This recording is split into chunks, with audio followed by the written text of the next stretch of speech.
That was Fernando Valenzuela. That's what I'm pulling for the Dodgers. 49ers have been bitten by the injury bug pretty hard. Ayuk's out. CMC is still out. Debo has pneumonia. And that's just the offense. Matt Ford with the handle @FordM writing on Twitter, the 49ers' healthiest receiver right now was shot in the chest 2 months ago. Here's Kyle Shanahan. It makes you look into everything. I mean, we try to look into everything regardless. Obviously, with more issues that came up yesterday, you still want to look into everything, but has to do with what options are out there, with stuff that we can pull off that doesn't totally hurt us, that helps us now and doesn't hurt us for the future. Those answers aren't always out there. You got to be ready to get people better in your building. Okay, Brew. Greg Jennings is joining us here in a new suit. And also, before you ask a question, real quick, that's why you hold out. Yes. I Absolutely. understand he's been criticized because he had the drops and people are like, he hadn't played well. The reason you hold out is because football is a brutal, violent sport, and he hadn't, I'm sad he got hurt. I'm very happy he got his money. Absolutely. Do you trust Purdy to save the 49ers season, bro? If they, and Debo looks like he'll be back. I mean, pneumonia, I don't know how long he'll be out. But if they get Debo, Kittle, and Jawan Jennings, who should play this week, may play this week, but he's a number 3 receiver. I think if they just have those guys and Jordan Mason as the running back, who knows when McCaffrey will get back, then Purdy will play well enough to keep them in the hunt. They got a tough road ahead of them, even if they're healthy, just because their schedule, we talked about it yesterday, is so tough, and now and their defense isn't as good as it used to be. I trust Purdy to do this as much as I trust any tier 2 quarterback. So I'm talking about after Mahomes, Lamar, Allen, Burrow, C.J. Stroud. I'll throw him in that group.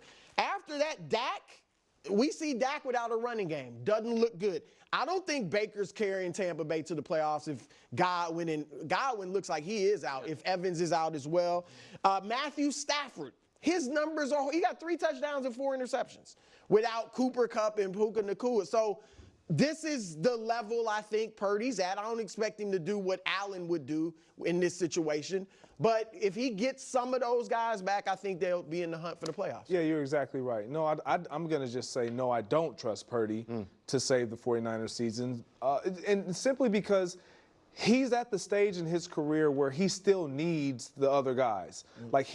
I'm not saying he doesn't make the other guys better, because he does to a degree, but they make him definitely better. That's unquestioned. That's without doubt. The stats suggest that. His record suggests that. And so and I believe this is a season where this is going to help him move forward. You don't believe he should get paid. I do believe he should get paid. I believe this will determine whether or not he should get paid. No, I think if you think 60?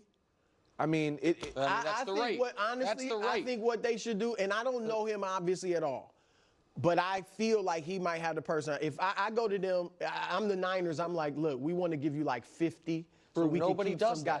That's all right. If Mahomes isn't getting all the money he could get. Mahomes, nobody. But when you say that, literally nobody is. All right, but he might look to keep guys around him. I think he knows who he is. Yeah, I know you don't, but right now, I'm not saying continue. If his career continues, he will still need the guys as he continues to progress in his career. But right now, where he is, he needs those guys. They need him. And to your point, there's not many quarterbacks in this league. Could you name 5 in this? Do it on their own. That part's totally true. But there's a difference between being able to propel a team that on your own, so to speak. And I think your list is a good one. And by the way, I think Burrow is great.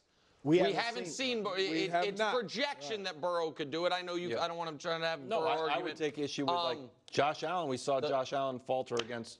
But he can get a team to the playoffs. No, but they're like, we need Amari Cooper. They can't win any Super Bowl, but he can get them to the playoffs. And there is a difference between, being able to do what Mahomes did 2 years ago, which is win the MVP, have the highest scoring offense in the league with McCole Hardman and Juju and those guys. That's a one-of-one thing. Sky Moore, yeah.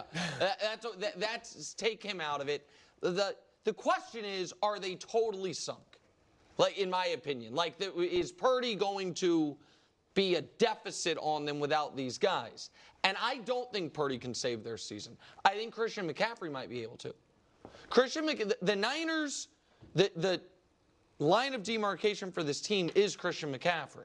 It was why they traded for him before anybody knew Brock Purdy's name. And it's, in my opinion, why that is the most significant injury they've suffered this year, is him not being around. We can show you the numbers over the last 3 years. This isn't a Brock Purdy thing, because there's some Jimmy G in there. There's even a couple Trey Lance. Was Trey Lance starting then? I think so. That's when he broke his leg. Yeah.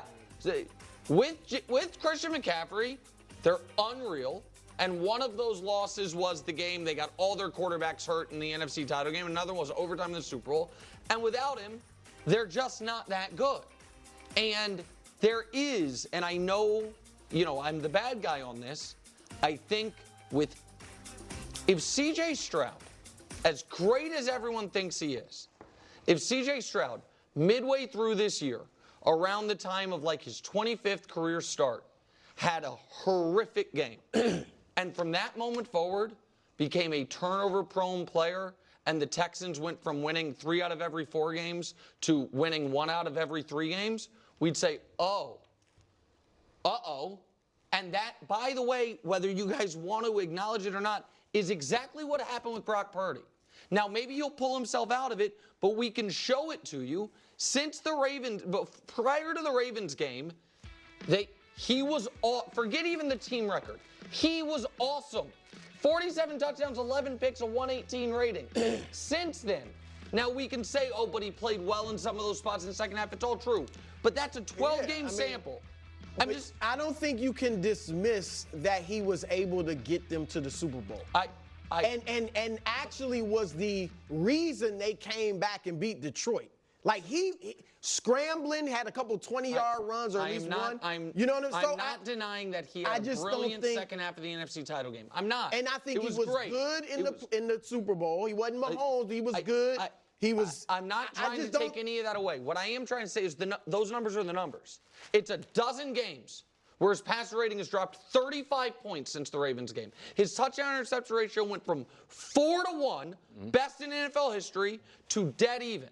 The team won 6 out of every 7 to 1 out of every 2. Those are the numbers. So asking that player in the midst of that to now, with the least talent he's ever played around, he's ever had around him, save us, he's not going to be able to. Yeah, I don't think they expect him to. Yeah, and it's tough. It's tough, especially when you got guys who you haven't had a lot of time with at all. Like Ronnie Bell. Ronnie Bell, yep. The kid, Ricky Pearsall. Ricky Pearsall. Like, you haven't even been on the field with these guys, let alone them understand what it takes to play. And they haven't even really been in situations where you expect their game to elevate. Right. It's going to take time. And it's time that they don't have, because they're sitting at 3rd in their division right now today. Yeah.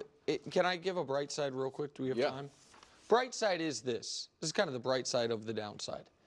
I know you guys think it's impossible, but if he does go full pumpkin these next 10 weeks, the Niners have avoided a disaster. I feel like it's silly to discuss that. Yeah, Of him going So full you pumpkin. think it's just hold on. So you think it's silly to say over the next 12 games he will play exactly how he has over the previous 12 games? We just know the previous 12 games are an aberration. I mean, one of the games was the Super Bowl, right? Yeah, the Super Bowl, NFC champ, like what? 3 of those games are playoff games. Yeah, big time. That he played. I think it's he's not going pumpkin mode. I don't think it's. I think it's a interesting graphic for me to buy into, that I look at kind of with like a chagrin. I would have to figure out. You're like, the book's out. I'm like, I need to know what does that mean? And I'm not saying like that might be something that we have to ask Mangini or like Greg. You can dive into the tape, but like what has changed? His length of target is like he's airing it out. Guys aren't there. What's different? No, he's been a very ambitious, aggressive thrower. There's no doubt about it. But he was a guy who was incredible, despite throwing the ball last year down the field. Very good about taking care of the football, to a very turnover-prone player, and to my eye, a guy who has, maybe because of some of the scrambling success, a little Baker Mayfield and Cleveland-ish, thinks he's a little more escapable than he is, and he gets caught. And so we'll see. We're going to get to see it all play out. Yeah, we'll see. But I think in my opinion, That's it's gonna be unfair to say it's impossible that the next 12 games